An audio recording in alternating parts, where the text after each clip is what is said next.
Every human culture that we know of has music and language. These are universals, genuine human universals, and they go way back in our species history. So the question of what these two things might have in common has occurred to a lot of people, and it's sort of intuitive. They both involve complex sequences that unfold in time. They're both forms of communication.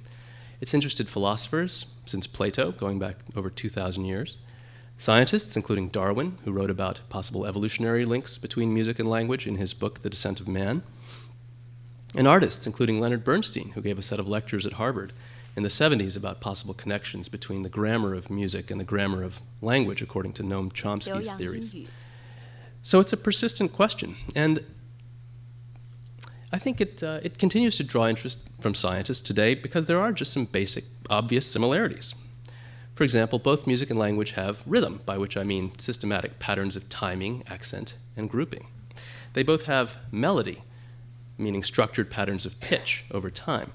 And they both have syntax, meaning discrete elements like notes or words, and principles for combining those elements into sequences. Sentences aren't just random sequences of words, and musical melodies and compositions are far from random sequences of notes. They're principles. And they both convey emotion or affect using sound. You can tell somebody's emotions from the sound of their voice, and you can get a lot of emotional information about music. Is it conveying happiness or sadness or mixed emotions or what have you?